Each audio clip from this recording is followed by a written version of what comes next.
Cuando quieras comenzamos con la presentación. Muy bien, pues muchísimas gracias. Tenéis que disculpar el retraso, que hemos tenido unos problemas técnicos para poder conectarnos. Espero que el sonido y que me estéis escuchando correctamente. Lo que pretendo, es hacer una exposición práctica sobre las medidas laborales que se aprobaron en el Real Decreto 8 del 2020. Y bueno, en primer lugar lo que quería era agradecer a la editorial Coles la confianza y sobre todo a todos los asistentes que estáis escuchándome. Yo espero que resulte práctica mi exposición y sobre todo me pongo a vuestra disposición para resolver consultas, que creo que ya han llegado muchas por correo electrónico, y para atender las preguntas que vayáis mandando. Entonces, como procedemos a iniciar el webinar. Los ERTEs, paso a paso, nos centramos sobre todo en el Real Decreto Ley 8-2020 de 17 de marzo, que se publica en el BOE de 18 de marzo. Pero tenemos que tener en cuenta cuáles son los antecedentes de este Real Decreto, sobre todo el Real Decreto 463 del 2020, que es por el cual se declara el estado de alarma en el Estado español. En ese Real Decreto tenemos que tener en cuenta que se acuerda la limitación a la libre circulación de las personas, la suspensión o paralización de un listado de actividades que se recogen en su anexo y el cierre de determinados centros de trabajo que también se recogen en esa disposición. Es cierto que además cada comunidad autónoma ha dictado decretos, algunos con anterioridad y otros con posterioridad, que recogen el cierre o la paralización de determinadas actividades. Y en muchos casos nos hemos encontrado con incoherencias, es decir, con actividades que inicialmente estaban prohibidas por las comunidades autónomas, que luego eran permitidas por el Estado en el decreto por el que se acuerda el estado de alarma. Lo cierto es que la mayor parte de las comunidades autónomas, por lo que hemos ido viendo, han tratado de armonizar la normativa que habían dictado con carácter previo para que coincidiera exactamente con el Real Decreto 463 del 2020. Pero deberíamos distinguir dos tipos de escenarios cuando nos planteamos todas las medidas laborales que tenemos que afrontar en relación con la crisis que supone el COVID-19 en el mercado laboral. En primer lugar, deberíamos centrarnos en las empresas que pueden continuar su actividad y saber qué medidas deberían adoptar estas empresas. Nosotros siempre recomendamos por parte de la empresa la elaboración de un plan de contingencia, un plan de continuidad, en el que se establezcan los servicios esenciales para mantener aquellas actividades de la empresa que eviten que la misma desaparezca. En este caso existe una obligación por parte de la persona trabajadora de acatar las medidas impuestas. En segundo lugar, consideramos muy importante la necesidad de realizar una nueva evaluación de riesgos que valore los riesgos relacionados con el COVID-19. Esta valoración debe ir a cargo del Servicio de Prevención de Riesgos y debemos tener en cuenta un criterio operativo que ha sido dictado por la Inspección de Trabajo en materia de prevención de riesgos, que es el criterio operativo 102 del 2020. En tercer lugar, tenemos el teletrabajo, el trabajo a distancia, que ha sido regulado específicamente en el Real Decreto y que más adelante profundizaremos en relación con él. Siempre que el proceso productivo y las circunstancias de la empresa lo permitan, pues será prioritario el trabajo a distancia sobre otras medidas como el ERTE. Esa es la novedad que introduce el Decreto 8-2020 en relación con el teletrabajo. Y en cuarto lugar, la conciliación de la vida laboral y familiar, que también se regula en el Decreto 8-2020 y que más adelante hablaremos sobre esta medida. En segundo lugar, tendríamos que hablar sobre las empresas que no pueden continuar su actividad. El problema que nos encontramos, sobre todo, es qué hacemos durante la tramitación del ERTE. ¿Qué hacemos mientras no podemos adoptar una medida? Lo cierto es que nosotros siempre recomendamos que exista un acuerdo con el trabajador y pueden existir dos tipos de medidas. Unas en las que el trabajador perciba su sueldo, como pueden ser las licencias retribuidas recuperables y acordadas, las vacaciones o la bolsa de horas. Y existe una segunda paquete de medidas en los que el trabajador perdería su sueldo, como pueden ser las suspensiones acordadas sin derecho a desempleo o los permisos no retribuidos. Tenemos que tener en cuenta que en el caso del ERTE por fuerza mayor, la eficacia tendrá carácter retroactivo, con lo cual, si reconocemos la situación de vacaciones de un trabajador, posteriormente esas vacaciones no se habrán disfrutado por cuanto el trabajador estará percibiendo la prestación por desempleo desde el momento en el que accede a la situación de ERTE. Con lo cual, en relación con los ERTE por fuerza mayor, no debería preocuparnos mucho la situación transitoria hasta el momento en que se autoriza el ERTE por parte de la autoridad laboral. En cuanto a las principales medidas laborales que acuerda el Real Decreto Ley 8/2020 de medidas urgentes y extraordinarias para hacer frente al impacto económico y social del COVID-19, nos encontraríamos, en primer lugar, con los expedientes de regulación temporal de empleo, que son conocidos y que ahora están muy de moda, son los ERTE. Los ERTE pueden ser de dos tipos, y esto ya lo establecía el Estatuto de los Trabajadores y el reglamento que regula su procedimiento. Puede ser un ERTE por fuerza mayor o un ERTE por causas económicas, técnicas, organizativas o de producción, que es conocido como ERTE por ETO. En segundo lugar, existen también medidas extraordinarias en materia de cotizaciones. En tercer lugar, en este decreto también se regulan medidas extraordinarias en materia de prestación por desempleo. En cuarto lugar, también el derecho de adaptación del horario y reducción de jornada. Y en quinto lugar, el carácter preferente del trabajo a distancia. En estos casos nos planteamos cuál es la duración de las medidas, y es algo que es muy discutible entre los laboralistas, cuál debe ser la duración que debemos recoger en los ERTE que estamos presentando ante la autoridad laboral. En lo que dice el artículo 28 del decreto es que estas medidas estarán vigentes mientras se mantenga la situación extraordinaria derivada del COVID-19. Esto no refiere al estado de alarma, no refiere que efectivamente se circunscriba al tiempo en el que dure la situación de alarma, sino que está hablando únicamente de la situación extraordinaria derivada del COVID-19. Entendemos que una vez que se levante el estado de alarma, el legislador debería regular hasta qué momento van a ser de aplicación estas medidas. Pero lo cierto es que hasta la fecha lo único que tenemos es este artículo, lo cual genera enormes dudas para saber en qué duración deberíamos establecer los ERTE por fuerza mayor o los ERTE por causas productivas. Más adelante avanzaremos en relación con esto. En segundo lugar, tenemos otro elemento fundamental que recoge el Real Decreto en su disposición adicional sexta, que se refiere a la salvaguarda del empleo. Lo que dice esta disposición adicional es que las medidas extraordinarias en el ámbito laboral previstas estarán sujetas al compromiso de la empresa de mantener el empleo durante el plazo de 6 meses desde la fecha de reanudación de la actividad. Esto nos genera también enormes problemas interpretativos. En primer lugar, ¿cuál es la fecha de cómputo? ¿Desde qué momento tenemos que computar a la plantilla y hasta qué momento debemos mantener ese cómputo de plantilla? En primer lugar, hay gente que entiende que el cómputo debe realizarse al inicio del ERTE, cuando entras la empresa en una situación de ERTE. Y otros compañeros entienden que debe tenerse en cuenta la fecha de finalización del ERTE. Lo cierto es que del contenido de la disposición adicional no encontramos una forma para interpretarlo, sobre todo si tenemos en cuenta que estamos hablando de una situación extraordinaria en la que no hay antecedentes legislativos en los que poder basarnos para poder realizar una interpretación. Pero, ¿cuáles son las consecuencias de no mantener el empleo? Esa también es una discusión que se plantea. En una ERTE por fuerza mayor parece que es claro que si no estoy exonerado del pago de cotizaciones, la consecuencia de no mantener el empleo durante 6 meses pueda ser efectivamente que tenga que obligar a la empresa al abono de esas cotizaciones no pagadas. Pero en el caso de un ERTE por causas organizativas, no entendemos efectivamente cuál puede ser la consecuencia de no mantener el empleo durante el plazo de 6 meses. Porque de lo único que se beneficia, lo veremos más adelante, una empresa en esa circunstancia es de un agotamiento de plazos en el procedimiento y de una reposición de la prestación por desempleo para el trabajador. Pero de cara a la situación de la empresa no existe ninguna otra mejora. Y en segundo lugar se nos plantea la disyuntiva de qué hacemos con esos contratos temporales de duración cierta que finalizan durante el periodo de tramitación del ERTE. ¿Han de computarse las fechas de mantenimiento de plantilla?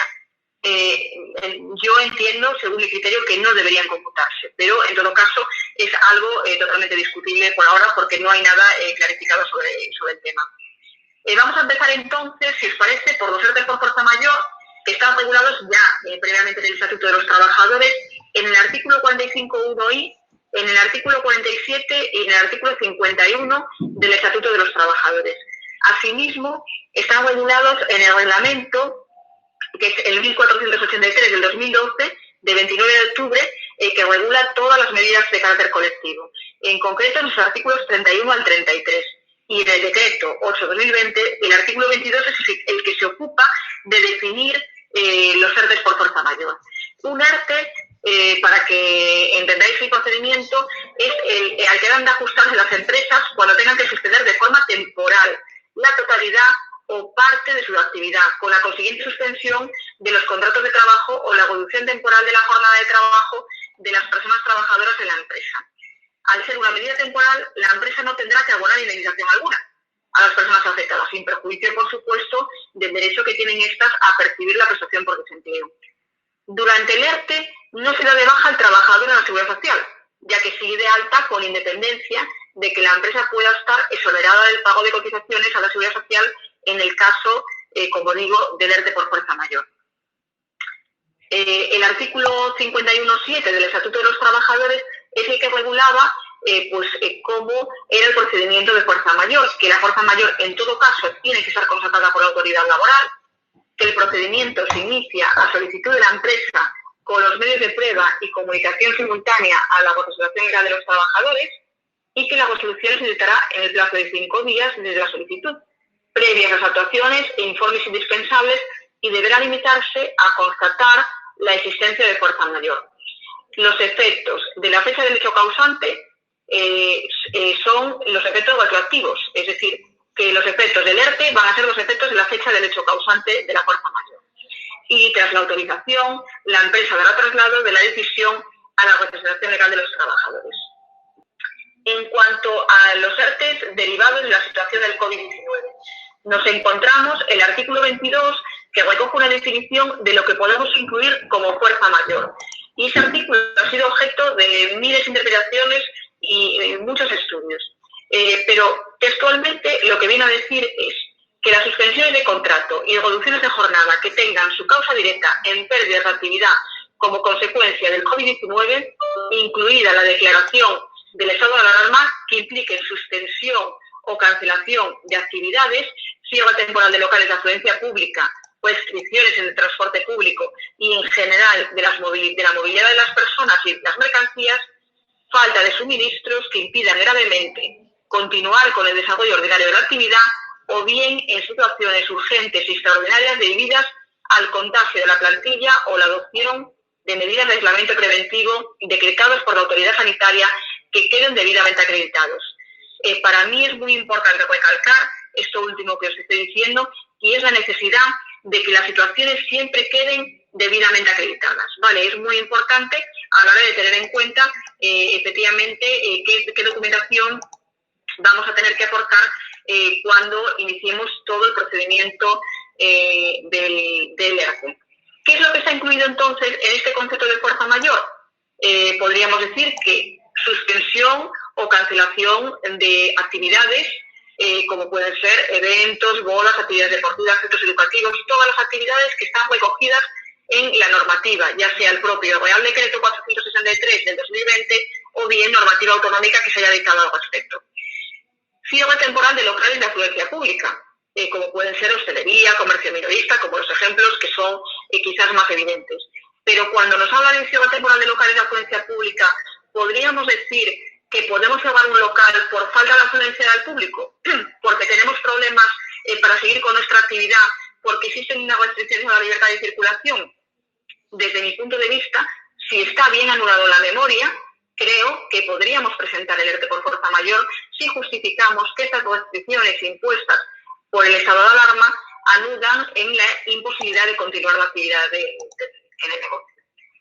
En tercer lugar, restricciones en el transporte público y en general de la movilidad de las personas y de las mercancías, como pueden ser compañías de buses, agencias de viajes.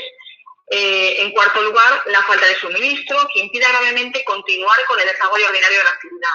Como decía antes, es necesario que acreditemos que efectivamente tenemos esa falta de suministros, con lo cual es conveniente ir haciendo acopio de la documentación, por ejemplo, de un proveedor de suministros que nos comunica que tiene una imposibilidad de facilitarlos y cómo esos suministros nos impiden a nosotros continuar el desarrollo de nuestra actividad. Y en último lugar, las situaciones urgentes y extraordinarias debidas al contagio de la plantilla o la adopción de medidas de aislamiento preventivo decretadas por la autoridad sanitaria que queden debidamente acreditados.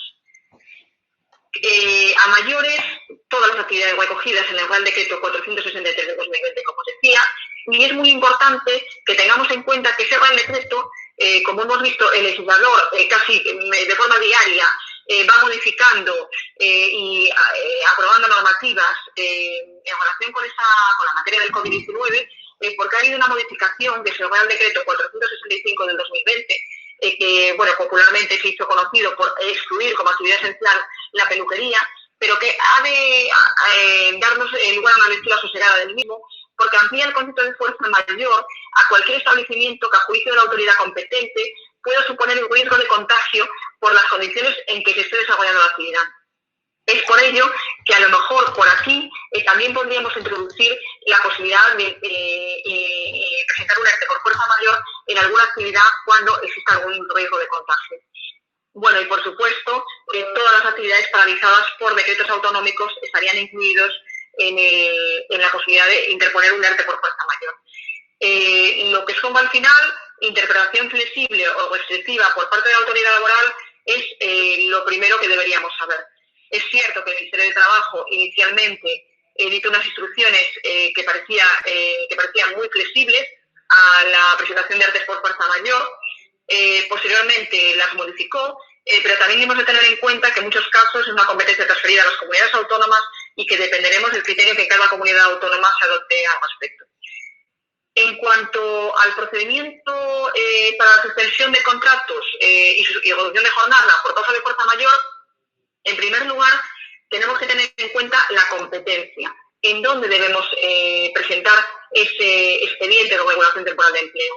El Ministerio de Trabajo solo es competente para ERTEs que afectan a trabajadoras que prestan servicios en centros de trabajo de más de una comunidad autónoma.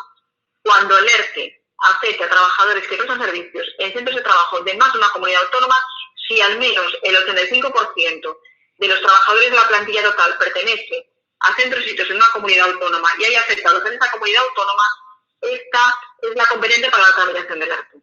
Es una cosa que tenemos que tener en cuenta cuando tenemos empresas que están desarrollando servicios en diferentes comunidades autónomas. En cuanto a la comunicación empresarial, es lo primero que hay que hacer una vez que la empresa toma la decisión de presentar la solicitud de un ERTE de fuerza mayor. Tenemos que hacer una comunicación a las personas trabajadoras. ¿Qué es lo que debe recoger esa comunicación? Pues la decisión de la empresa de solicitar el ERTE por fuerza mayor, y que la medida entendemos que durará el tiempo que dura la situación extraordinaria derivada del COVID-19. Como os decía, exactamente lo que recoge el artículo 28 del Real Decreto 8/2020. ¿Es válida la comunicación por correo electrónico?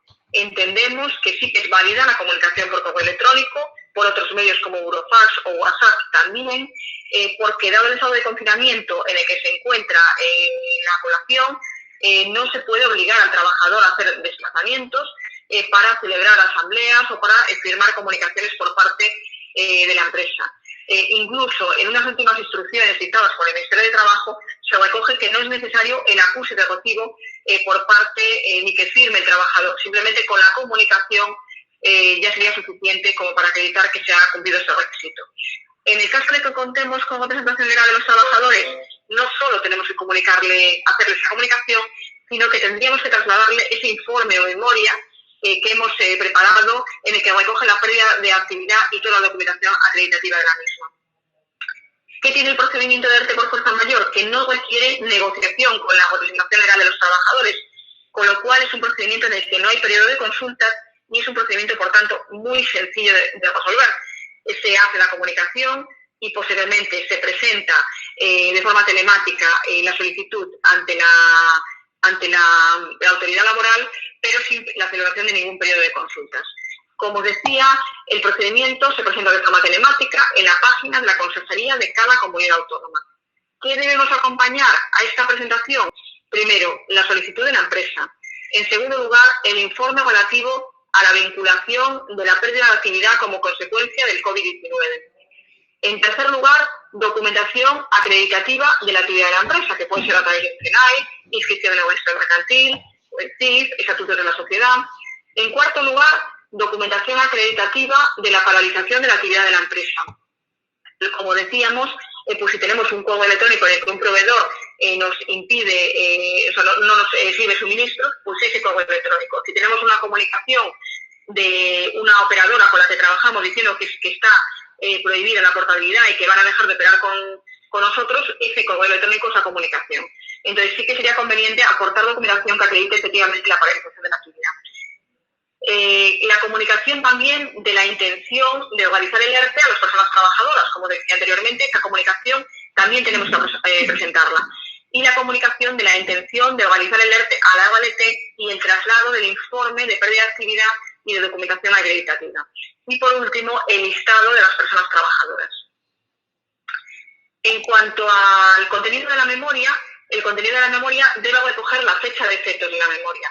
Es importante esto porque depende de la actividad, la fecha de efectos de la paralización de la actividad puede ser diferente.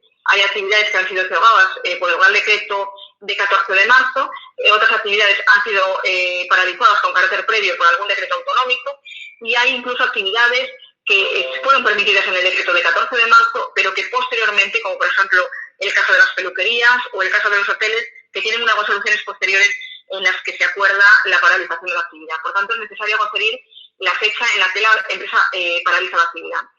Es necesario también recoger por qué no es posible la implantación de teletrabajo. Como decía anteriormente, en el Real Decreto lo que se dice es que la medida prioritaria sería la implantación de sistemas de trabajo a distancia. Esto es posible en muchos sectores, pero en otros no. Y es necesario que hagamos una pequeña reflexión en esta memoria sobre por qué no es posible implantar el sistema de teletrabajo y por qué tenemos que ir a la medida del ERTE en este caso. Tenemos que establecer la conexión entre la actividad con los conceptos incluidos en el Real Decreto, sobre todo en el artículo 22. ¿Por qué estamos pidiendo la fuerza mayor? Pues porque nos han cerrado el centro de trabajo, porque hay un problema de suministros, porque no tengo actividad, porque no hay libertad de circulación de las personas y no entran en mi centro de trabajo, porque tengo riesgo de contagio. Es necesario hacer una reflexión en estas memorias. En siguiente lugar, el tema de falta de suministros, pues acreditarlo de alguna manera, o como os decía, la restricción de la persona es que no tengo clientes.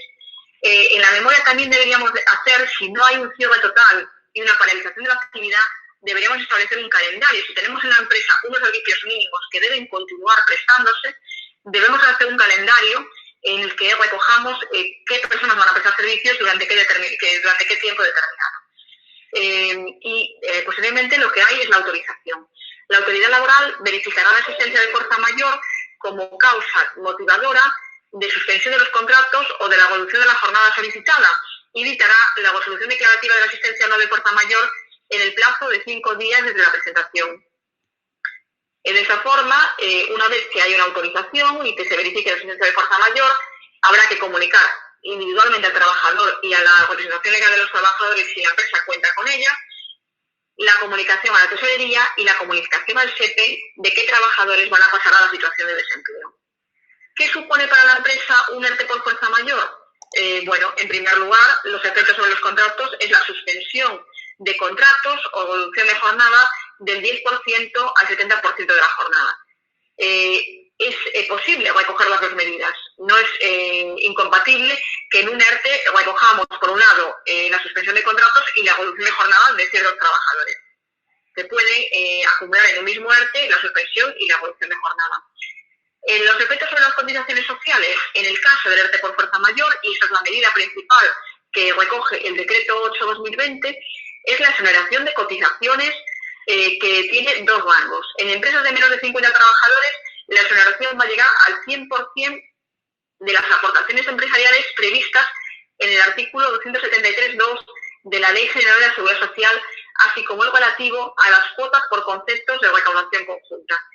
En cambio, en empresas con 50 trabajadores o más, la exoneración de la obligación de cotizar alcanzará al 75% de la aportación empresarial.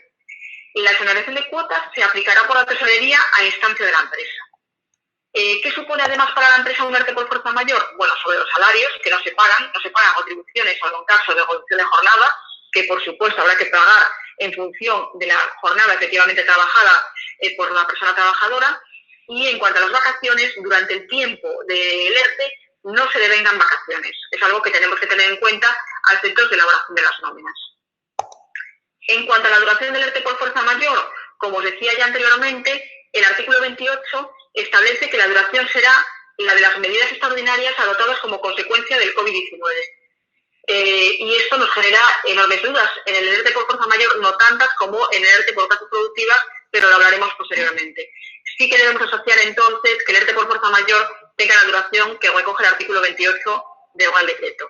En cuanto a la fecha de efecto retroactivo, pues desde el Real Decreto de 14 de marzo existen ya unas actividades paralizadas, pero puede ocurrir que sea o antes o más tarde si es que la empresa continuaba con la actividad.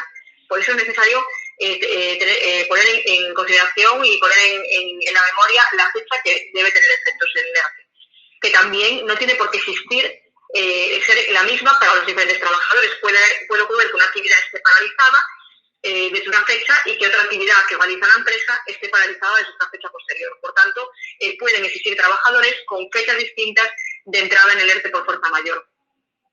¿Y qué supone para las personas trabajadoras un ERTE por fuerza mayor? Bueno, en primer lugar, que dicho periodo se tendrá como cotizado, como efectivamente cotizado a todos los efectos. En segundo lugar, que la prestación por desempleo, aunque no tenga periodo de ocupación cotizada mínimo, el trabajador tendrá derecho a la prestación por desempleo, que es una medida que se recoge en el decreto 8/2020. Y en tercer lugar, que además esa prestación por desempleo no consume, es decir, que el contador del trabajador, el contador del paro, le quedará a cero. Aún no tenemos instrucciones por parte del Servicio Público de Empleo Estatal para saber cómo se va a hacer esa solicitud de prestaciones por desempleo, sobre todo ahora que no tenemos libertad de circulación y que no existe tampoco, no están abiertas las oficinas del SEPE al público. Se habla de una solicitud automática, pero todavía no se han dictado instrucciones al respecto. Tendremos que estar muy pendientes de lo que se vaya a dictar al respecto. ¿Y qué opciones y derechos tienen las personas trabajadoras? Bueno, por supuesto, una vez que se confirme por la autoridad laboral, acatar la medida, pero en todo caso siempre tendrán la posibilidad de impugnar la medida en un plazo de 20 días. En cuanto a los ERTES, para la suspensión de contrato o reducción de jornada por causas económicas, técnicas, organizativas o de producción, que se vienen a llamar los ERTES por ETOP, se recogían ya en el Estatuto de los Trabajadores en el artículo 45.1j, en el artículo 47 y en el artículo 51. Y además en el reglamento 1483 del 2012 en sus artículos 16 al 24. Y en concreto en el decreto 8/2020, que es el que nos ocupa, se recogen estos ERTES en el artículo 23. ¿Qué son causas económicas, técnicas, organizativas o de producción? Las causas económicas son cuando de los resultados de la empresa se desprenda una situación económica negativa, en casos tales como la existencia de pérdidas actuales o previstas o la disminución persistente de su nivel de ingresos ordinarios o ventas. Son técnicas cuando se produzcan cambios, entre otros, en el ámbito de los medios e instrumentos de producción. Son causas organizativas cuando se produzcan cambios, entre otros, en el ámbito de los sistemas y métodos de trabajo del personal o en el modo de organizar la producción. Y son causas productivas cuando se produzcan cambios, entre otros, en la demanda de los productos o servicios que la empresa pretende colocar en el mercado. Desde luego, de la lectura de todas estas causas, que ya venían recogidas en el Estatuto de los Trabajadores, creemos que lo que se podría ajustar a la situación del COVID-19, cuando tenemos una empresa en la que no podemos afrontar un ERTE por fuerza mayor porque no somos capaces de anular la pérdida de actividad al COVID, entendemos que la causa que debería justificar el ERTE sería por causas productivas, salvo que exista un caso concreto en el que la actividad pues tenga un problema técnico organizativo, pero es difícilmente encardinable las causas económicas por cuanto requieren pues que se hayan conocido con carácter previo, y en este momento solo hay una declaración de estado de alarma de hace apenas una semana, con lo cual resultaría imposible poder acreditar las causas económicas. Entendemos que es en las causas productivas donde deberíamos concentrarnos. ¿Qué especificaciones introduce el decreto 8/2020? Lo cierto es que agiliza el procedimiento casi decir de forma testimonial, pero complica muchas veces el procedimiento, sobre todo en cuanto a la interlocución. En cuanto a la constitución de la comisión representativa, tenemos un plazo de 5 días que pasa de 12 a 5 días, efectivamente, se acorta el plazo. En cuanto a la interlocución, de manera previa, hay que comunicar, hablamos de empresas en las que no existe representación legal de los trabajadores. Si existe representación legal de los trabajadores, la negociación se hará con la propia representación legal de los trabajadores, no habrá que hacer este paso. Pero el problema que nos encontramos es en empresas pequeñas y medianas en las que no existe representación legal de los trabajadores y se ha introducido este elemento que hace que tengamos que tener que hacer esa comunicación al sindicato y, por tanto, estemos perdiendo muchos días sin poder presentar el procedimiento ante la autoridad laboral. Porque de manera previa hay que comunicar a las organizaciones sindicales más representativas del sector y con legitimación para formar parte de la comisión negociadora del convenio para que designen una persona que negocie en el periodo de consultas. Si no se constituye con los sindicatos, tendrá que negociarse con la comisión negociadora, el artículo 49 del estatuto. Y las comunicaciones son válidas por correo electrónico. Si no existe respuesta en 5 días por parte de los sindicatos, como os decía, podemos realizar la negociación con la comisión negociadora. Pero sí que tenemos que esperar ese plazo por si las organizaciones sindicales quieren formar parte de la mesa de negociación en el periodo de consultas que se vaya a celebrar. En cuanto al periodo de consultas, también se reduce el plazo, pasamos de 15 días a 7 días. En todo caso, nunca hay que agotar este plazo de 7 días. Si con acuerdo, siempre se podría reducir este plazo. Las reuniones se podrán celebrar por videoconferencia y las comunicaciones se podrán realizar por correo electrónico debido al estado de confinamiento en el que se encuentra la población. En cuanto al informe de inspección de trabajo, también se establece un plazo máximo de 7 días para que la inspección de trabajo informe sobre la posibilidad de elaborar de realizar este ERTE. En la documentación que se aporta al inicio del ERTE viene especificada, en primer lugar, las causas que motivan la suspensión del contrato o de la reducción de jornada. En segundo lugar, el número y clasificación profesional de los trabajadores afectados por las medidas. Y cuando afecta más de un centro de trabajo, debe estar desglosado por centro de trabajo y, en su caso, por provincia y comunidad autónoma. Y también el número y clasificación profesional de los trabajadores empleados habitualmente en el último año. También, si afecta más a un centro de trabajo, desglosado por centro de trabajo, provincia y comunidad autónoma.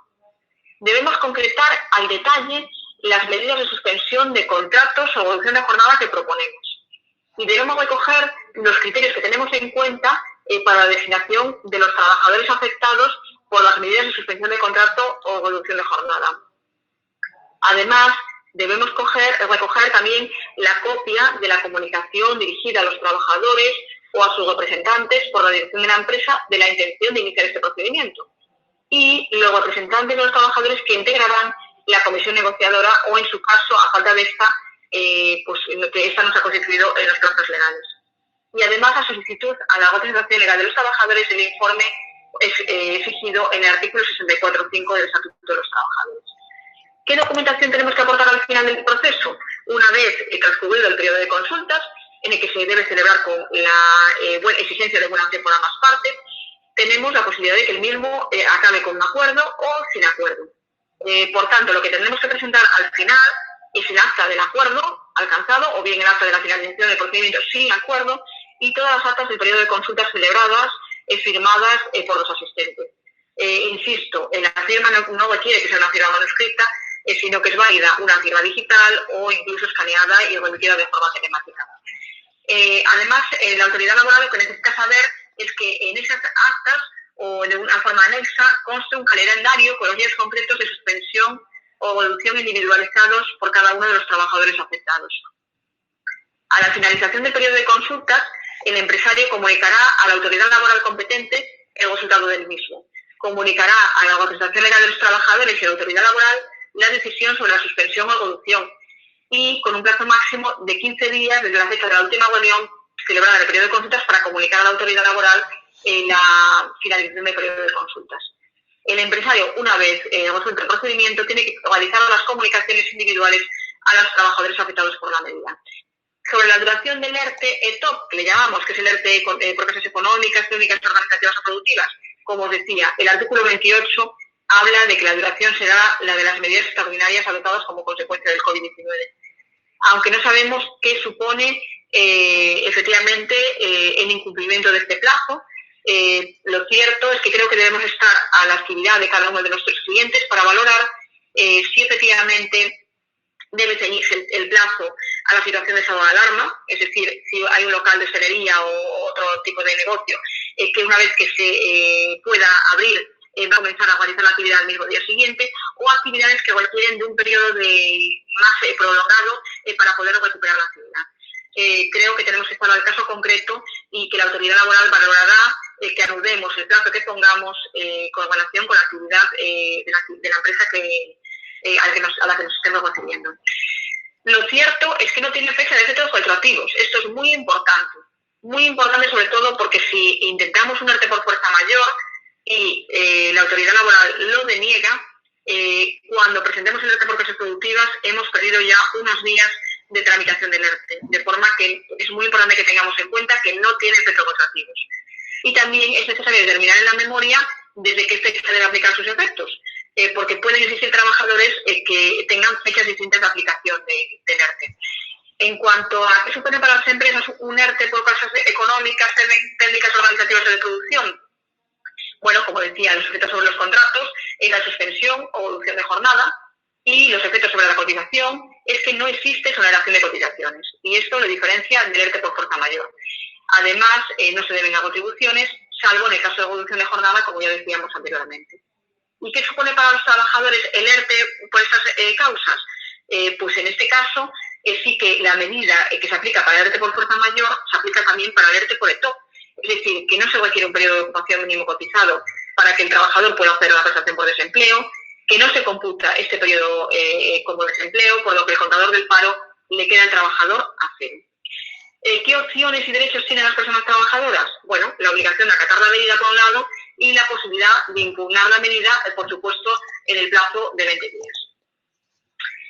En cuanto a las medidas de adaptación del horario y reducción de jornada, referíamos que el decreto 8/2020 recogen efectivamente pues que la persona trabajadora que acredite deberes de cuidado o respeto de cónyuge o pareja, así como familiares por consanguinidad hasta segundo grado, tiene derecho a la adaptación de su jornada. Es la empresa la que tiene que acreditar por qué no se puede realizar la adaptación. En este caso, se cambia el derecho del trabajador de solicitar a derecho a adaptar, siempre que esté justificado, sea razonable y proporcionado. Se extiende a cambio de turnos, cambio de horario flexible, cambio de funciones e incluso de centros de trabajo. Y en caso de discrepancia, siempre será competencia de la jurisdicción social. Y en cuanto a la reducción de jornada, pues establece una reducción de jornada diferenciada de la establecida ya y reconocida en el Estatuto de los Trabajadores, que requiere únicamente una comunicación de 24 horas de antelación y que además podría ampliarse al 100% de la jornada. Esto conllevaría, por supuesto, la reducción del salario en proporción a la jornada reducida, y en caso de que la jornada sea del 100%, la obligación se exime a la empresa de la obligación de abonar el salario, pero la cotización sí que tiene que seguir realizándola en su base mínima. En cuanto al carácter preferente del trabajo a distancia, los sistemas de organización que permiten mantener la actividad por mecanismos alternativos, particularmente por medio de trabajo a distancia, pues en estos la empresa debe adoptar las medidas oportunas si es técnica y razonablemente posible. Es decir, nos encontramos con muchos sectores en los que es imposible la aplicación del teletrabajo y otros sectores en los que el trabajo a distancia sí que es posible. Por ello, es necesario que esas medidas alternativas sean prioritarias frente, como decía antes, a la cesación temporal o reducción de jornada. Es decir, que antes deberíamos acreditar que es imposible la realización del trabajo a distancia antes de poder adoptar una medida como un ERTE. Para realizar un trabajo a distancia es conveniente tener un acuerdo firmado con el trabajador en el que se recojan las condiciones en las que el trabajador va a venir a prestar servicios a partir de ahora por medio de teletrabajo. Y se entiende cumplida la evaluación de riesgos, que es una novedad que introduce el decreto 8/2020, a través de una autoevaluación realizada voluntariamente por la persona trabajadora, por cuanto en materia de prevención de riesgos siempre nos encontramos con muchas dificultades para valorar los riesgos que tenía el puesto de trabajo del trabajador, por cuanto se trataba de su propio domicilio y generaba un problema de cara a la vulneración de la dignidad del trabajador. Y con esto acabo la exposición y si os parece empezamos con las preguntas que yo creo que ya me había dicho Delia, que había muchas que estaban omitidas, no sé si entrarán. Muchas gracias, Catarina. Nos queda claro, creo que para todos los asistentes, qué empresas pueden presentar el ERTE, cómo deben hacer esa comunicación a los trabajadores y qué supone para la empresa un ERTE por fuerza mayor. Si te parece, me dais, esto va dirigido a los asistentes, me dais un minuto. Hay un gran número de preguntas, vamos a ir poniendo en pantalla las preguntas que se han estado haciendo durante la presentación y Catarina nos irá dando respuesta al mayor número de preguntas posibles. Sé que hay infinidad de dudas, hay infinidad de preguntas, estoy viendo constantemente que se están escribiendo. Nos estáis preguntando mucho si después hubo gente que se conectó ya tarde al webinar, si después vamos a enviar los vídeos, sí, vamos a enviar nos pedís que enviemos el vídeo, que enviemos la presentación que ha hecho Catarina en PowerPoint, incluso las preguntas que se van a responder, eso todo va a ser enviado por email, no os preocupéis, tenemos el registro de todos los que habéis asistido y los que han quedado sin poder entrar y vamos a enviar todo eso por mail. Creo que vamos a poder ir seleccionando una serie de preguntas y así Catarina nos va a dar respuesta a todas esas cuestiones. Vale. No, vamos a ir seleccionando las preguntas porque sé que son infinidad. Vamos a ir dando respuesta a las que se están repitiendo más, porque se están repitiendo, y Catarina nos va a ir dando respuesta a todas estas preguntas. Me dais un minuto, vamos seleccionando las preguntas y Catarina nos va dando respuesta.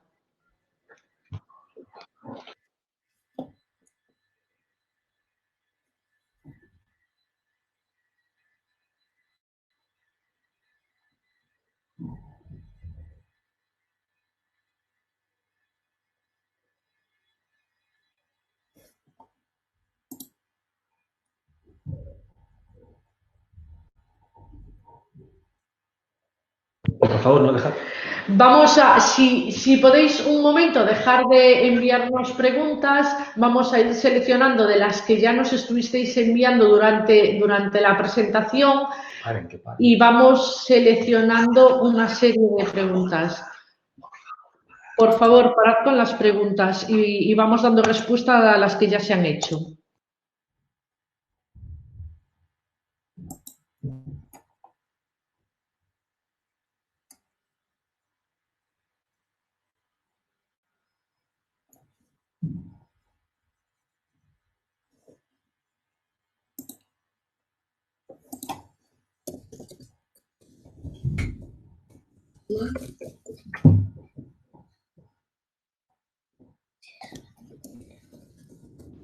Vale, hemos seleccionado una al azar. Pregunta, ¿autónomo que no se ha dado de alta en la cobertura por cese de actividad puede solicitar la prestación por cese igualmente?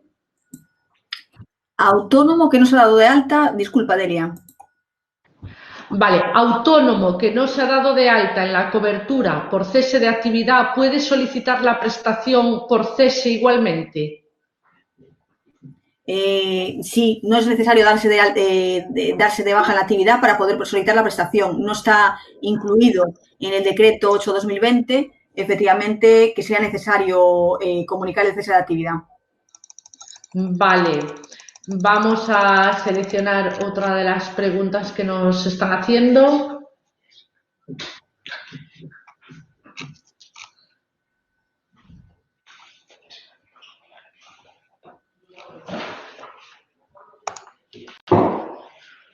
Vale, otra pregunta que tenemos aquí. ¿La comunicación a las personas trabajadoras del inicio del expediente será suficiente hacerla mediante un correo electrónico? En caso de que la persona trabajadora no pueda devolver escaneado el documento firmado, ¿será válido el comprobante de correo electrónico? Creo que en tu exposición comentabas algo sobre esto. Explícalo un poco más extenso porque Sí, es algo lo que... decía antes. Entendemos que, dado la situación de confinamiento, no podemos hacer desplazar a las trabajadoras, a las personas trabajadoras a la empresa para que tengan que firmar ese documento. Ya en las instrucciones dictadas por el Ministerio de Trabajo se admite la comunicación de forma telemática. Podemos hacer esas comunicaciones por medio de correo electrónico. Yo incluso me aventuraría a decir que podemos hacerlas por otros medios como puede ser el WhatsApp, mensajería. Y en caso de que la persona no pueda devolver escaneado, es válido simplemente el comprobante de remisión de ese correo electrónico. Nosotros lo que solicitamos es que el trabajador nos conteste a ese correo electrónico con un acuse de recibo, pero ni siquiera tampoco sería necesario. Si podemos tenerlo, siempre es conveniente, pero con la mera remisión consideramos, y ya lo ha dicho además en unas últimas instrucciones dictadas por el Ministerio, que sería más que suficiente. O sea, yo simplemente envío la comunicación, no necesito tener ni un certificado de que se ha recibido por parte del trabajador ni nada. Efectivamente, no hace falta el acuse de recepción. Vale, otra de las preguntas que se repiten con mucha frecuencia entre los asistentes es, en caso del trabajador afectado por ERTE debido a la declaración del estado de alarma, ¿debe la empresa comunicar telemáticamente a la Seguridad Social vía red la nueva situación? Sí, claro, la empresa tiene que hacer la comunicación una vez que se dicte y se autorice por parte de la autoridad laboral la declaración del ERTE, ya sea por fuerza mayor o por causas productivas, debería hacer la comunicación a través del sistema web, no solo a la Tesorería General de la Seguridad Social, sino que tiene que hacer luego una comunicación también al Servicio Público de Empleo Estatal, indicando efectivamente los días que ha trabajado y que ha pasado servicios esta persona trabajadora. Vale, vamos a otra de las preguntas que se repiten con frecuencia.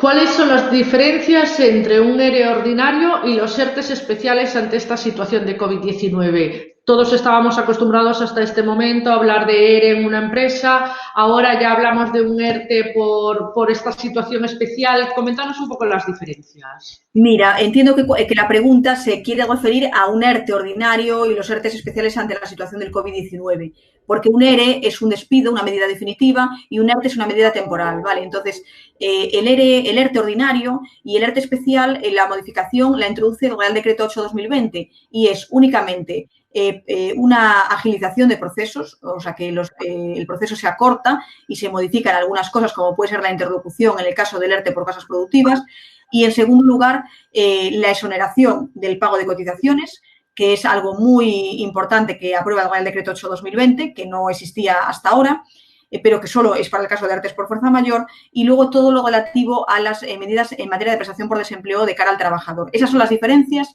entre un ERTE antes del COVID y un ERTE después del COVID del Real Decreto 8/2020.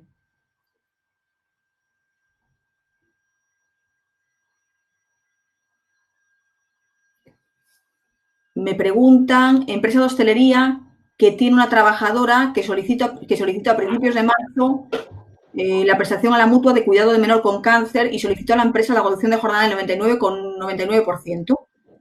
¿Podría hacer la empresa el ERTE por fuerza mayor?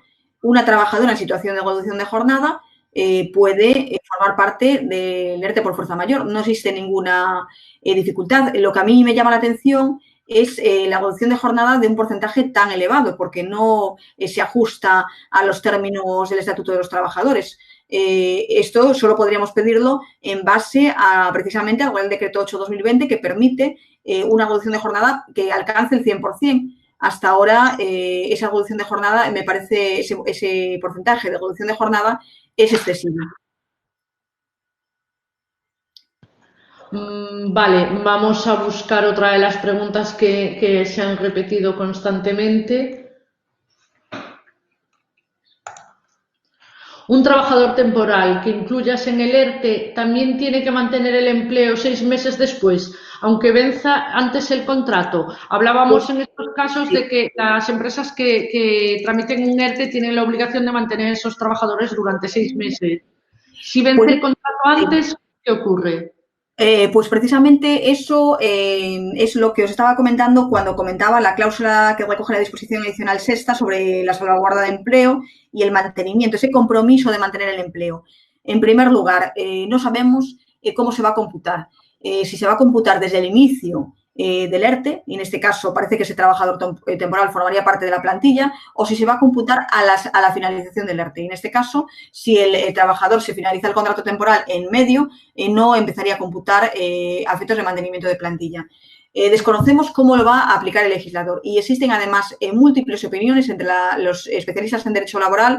Unos nos decantamos por un criterio y otros se decantan por el otro. Entonces, no existe todavía seguridad jurídica para poder asesorar a los clientes, pero lo cierto y lo que tenemos que tener en cuenta es que durante el ERTE hay que proceder a la extinción del contrato si tiene una fecha de una duración cierta. No podemos dejar pasar el plazo porque si no podría entenderse que el contrato tiene un carácter indefinido.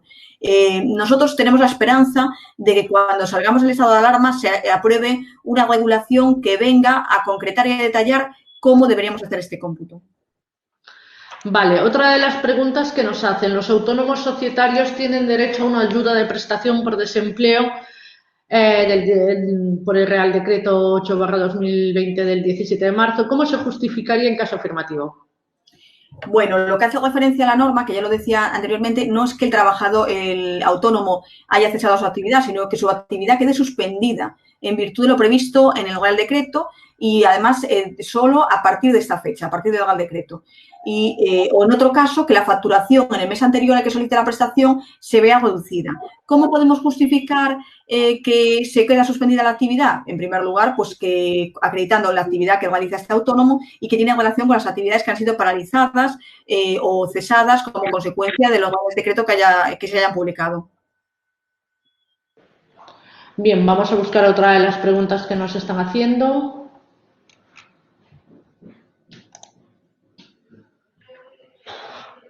¿Podemos incluir en el ERTE a los becarios? ¿Tendrán derecho a desempleo? No. Las personas que están trabajando en empresas con becas no están de alta en el régimen general de la Seguridad Social, con lo cual no tienen posibilidad de acceder al ERTE, porque solo podríamos incluir dentro de los trabajadores del ERTE a personas que estuvieran en el régimen general. Tampoco se pueden incluir autónomos, no se pueden incluir becas y, por tanto, entiendo que no tendrían derecho a prestación por desempleo, salvo que se dicte una instrucción en concreto sobre esto. Lo que existe ahora mismo no permitiría a la gente con beca acceder a la prestación por desempleo porque no podríamos incluirlas en el ERTE. Bien, ahora mismo no hay nada que haga relación a la gente becaria, entonces no se incluiría. Bien, otra de las preguntas, ¿se puede obligar a los empleados a disfrutar de las vacaciones? Eso es algo que pregunta mucha gente porque sí hay empresas que están obligando a coger en este periodo vacaciones a los empleados. ¿Se puede obligar por parte de la empresa? No es posible por parte de la empresa establecer la obligación de que tenga que disfrutar vacaciones en este momento. Lo cierto es que la situación es extraordinaria y creo que también requiere una respuesta extraordinaria por parte de empresas y por parte de trabajadores. Pero lo cierto es que el calendario de vacaciones debería regularse y acordarse de mutuo acuerdo entre empresa y trabajador. Creo que en el caso de los ERTE por fuerza mayor no nos debería dar más preocupación el tema de las vacaciones, porque hay que tener en cuenta que los efectos van a ser retroactivos, es decir, que no se va a computar este periodo si se ha dado vacaciones o no. Finalmente, si el efecto es retroactivo desde la fecha del hecho causante de la cesación de la actividad, ese periodo en el que el trabajador le dijimos que iba a tener vacaciones no se va a computar como vacaciones, sino que va a poder disfrutarlas el trabajador al incorporarse del ERTE. Hay que tener en cuenta también que el tiempo en el que el trabajador es en situación de ERTE, como decía antes, no devenga vacaciones. Pero lo conveniente es siempre llegar a un acuerdo con el trabajador en esta materia. Bien, otra de las preguntas que nos hace José Ángel Montalvo. ¿Se puede hacer una incorporación gradual de los trabajadores una vez finalizado el ERTE? No, una vez finalizado el ERTE ya estás en la obligación de tener a todos los trabajadores de alta en la empresa. Lo que puedes hacer es que una vez que inicias el ERTE, puedes, antes de que finalice el ERTE, hacer una incorporación gradual en función de las necesidades que tenga la empresa, de las necesidades de actividad que tenga la empresa. Pero una vez finalizado el ERTE, si finaliza, es que tienes que tener a todos los trabajadores de alta en la empresa, porque los trabajadores ya no van a poder estar cobrando la prestación por desempleo fuera del ERTE. Claro, entonces lo que entiendo es si los puedes incorporar gradualmente sin dar el ERTE como finalizado, pero una vez des el ERTE como finalizado los tienes que tener todos incorporados. Efectivamente, porque no existe la posibilidad de que el trabajador esté prestando, esté fuera del ERTE sin prestar servicios y cobrando la prestación por desempleo, salvo que sea un despido. En este caso ya estaríamos hablando de una medida definitiva. Bien, otra pregunta que nos hacen. ¿Puedo realizar un ERTE por fuerza mayor y otro ERTE por causas organizativas? Es decir, una misma empresa presenta dos ERTEs distintos, uno ante la situación del COVID-19 y otro por causas organizativas. Existe esa posibilidad. Una empresa, un CIF, hablamos de un CIF, hay veces que nos encontramos con un grupo de empresas, ya sería otra situación, pero cada CIF es el que puede interponer, o sea, el que puede solicitar un ERTE. Pero dentro de un mismo CIF muchas veces nos encontramos con diferentes actividades. Puedo poner como ejemplo los concesionarios de venta de vehículos que tienen también una actividad, otro CENAE, en el que se dedican pues, al taller de reparación de vehículos. En este caso, puede ocurrir que dentro de una misma empresa existan dos actividades, como por ejemplo también la hostelería, que es un asunto que nos ha sucedido también, nos está ocurriendo también, que es unos locales que han sido cerrados, pero que están teniendo un servicio de reparto a domicilio o de producción pues para venta al por mayor. Y en este caso existe una actividad que ha sido cerrada y existe otra actividad que tiene que continuar, pero que a lo mejor tiene que continuar con unos servicios mínimos, con una plantilla que tenga que redimensionarse en función de la situación actual. Por eso, por cada empresa pueden haber dos actividades y, por tanto, se pueden, si está justificada las diferencias entre el ERTE por fuerza mayor y el ERTE por causas organizativas, que en este caso sería por causas productivas, según mi opinión, no existe ningún problema de interponer, o sea, de solicitar dos ERTEs. Vale, otra pregunta que nos hacen. ¿Qué sucede con aquel trabajador que se encuentra en situación de baja laboral cobrando por la mutua, pero en la comunicación de inicio de expediente de suspensión de contrato de trabajo por causa de fuerza mayor aparece? ¿Esto debe ser así? Sí, es correcto. Los trabajadores en situación de incapacidad temporal, en situación de baja médica, tienen que estar incluidos en el ERTE. Es cierto que no se puede suspender lo que ya esté suspendido. Es decir, ese trabajador no va a pasar a cobrar la prestación por desempleo hasta que cause alta médica y en ese momento percibiría la prestación por desempleo. Pero sí, los trabajadores en situación de IT tienen que incluirse en un ERTE. No puedes dejarlos fuera del ERTE. Se incluirían en el ERTE, pero no pasarían mientras estén de baja, seguirían cobrando la baja. Efectivamente, seguirían cobrando la baja médica de la mutua, en este caso, hasta el momento en el que causaran alta médica y en ese momento, si la empresa no lo ha recuperado del ERTE, percibirían la prestación por desempleo como el resto de trabajadores. Vale, entendido. Otra pregunta que nos hacen. Antes de la finalización del ERTE, ¿puedo recuperar a un trabajador del ERTE? Es decir, no he finalizado el ERTE, pero esto creo que ya ha sido respondido cuando te hicimos la otra pregunta que nos hacía. Bueno, sí, efectivamente. Me preguntaban al contrario. Eso sí, esto que me preguntan sí que se puede hacer. Tú antes de la finalización del ERTE tienes un calendario en el que puedes requerir una actividad y que trabajadores empiecen a prestar servicios y puedes llamar a esos trabajadores para que comiencen a prestar servicios antes de la finalización del ERTE. Vale, otra de las preguntas que nos hacen.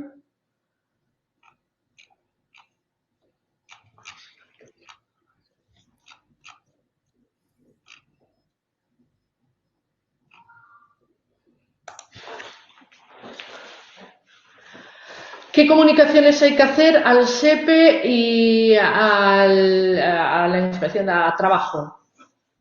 Las comunicaciones que hay que hacer a la tesorería es de que ese trabajador va a pasar a estar en situación de ERTE, habría que especificar si va a ser un ERTE por fuerza mayor o por causas productivas, porque en el caso de ERTE por fuerza mayor habrá que solicitar, porque ya lo dice así el Real Decreto, a instancia de la empresa la exoneración de cotizaciones, con lo cual es importante que la solicitemos.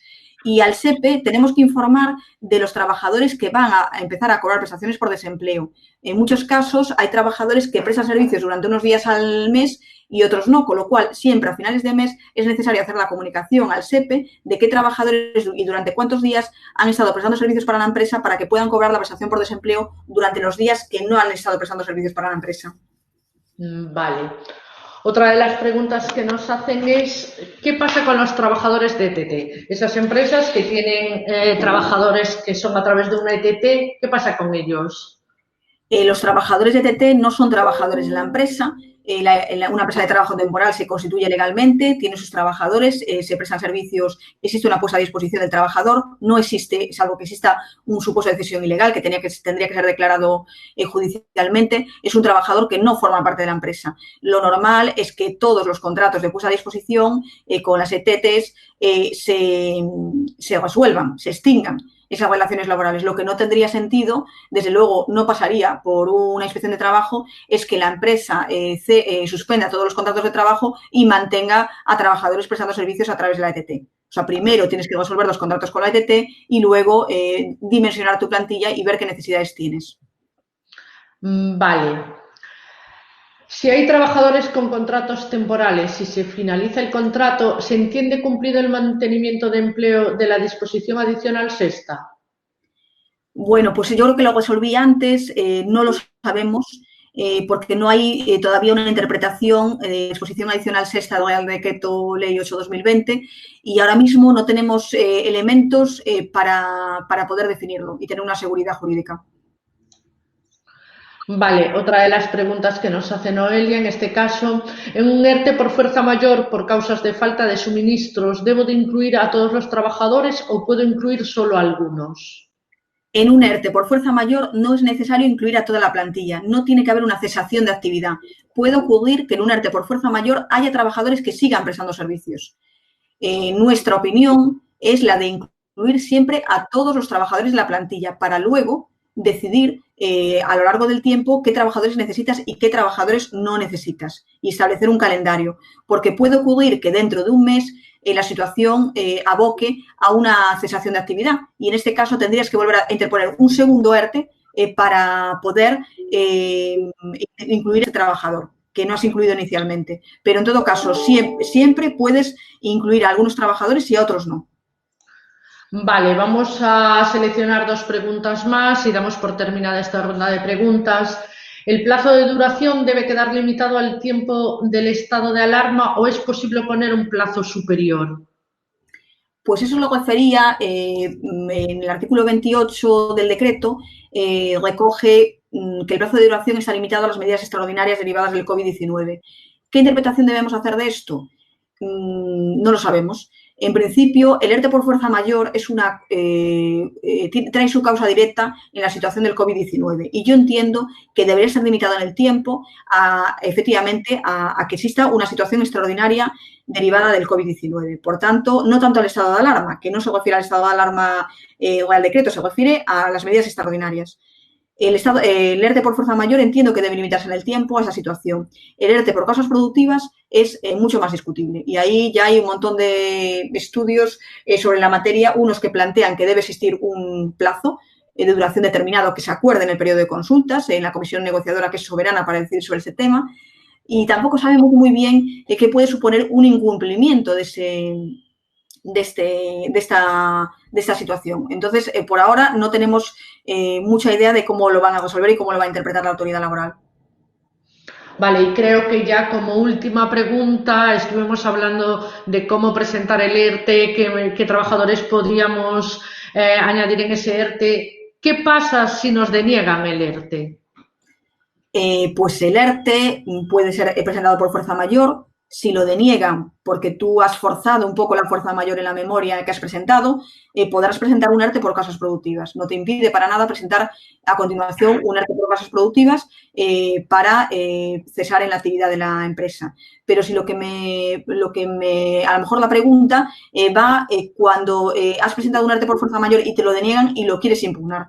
Pues la empresa tiene legitimación activa para impugnar esa denegación del ERTE por fuerza mayor. Es además muy discutible si en el plazo de 5 días la autoridad laboral no contesta, si existe un silencio administrativo positivo. Por ahora nos inclinamos todos a pensar en que sí existe ese silencio administrativo positivo, pero no hay tampoco nada regulado en ese sentido. ¿Y ese silencio sería positivo? Pues justo es lo que estaba diciendo, que yo entiendo que el silencio administrativo en este momento tendría la consideración de positivo. Si la administración, la autoridad laboral no te contesta en el plazo de 5 días, la fuerza mayor estaría reconocida. Pero deberíamos esperar a ver si se dictan instrucciones al respecto por el Ministerio de Trabajo en ese sentido. Son pocos días de margen para que te responda y no sea un silencio administrativo. Presentados y parece complicado que la administración tenga suficientes recursos para cumplimentar ese plazo. Vale. Creo que damos por finalizada esta ronda de preguntas. Intentamos responder a la mayoría de ellas. Eran preguntas muchas veces que se repetían. Recordaros a todos los asistentes, bueno, en primer lugar, daros las gracias. En primer lugar, dar las gracias a Catarina por toda esta explicación. Nos quedó un poco más claro todo. Siguen preguntas en el aire, pero un poco más claro nos quedó. Dar las gracias a todos los asistentes a este webinar. Recordaros, como os fui indicando cuando me estabais chateando, que vamos a enviar el vídeo a todos los asistentes, a los que pudisteis estar presencialmente y a los que os habéis registrado y por algún motivo o bien no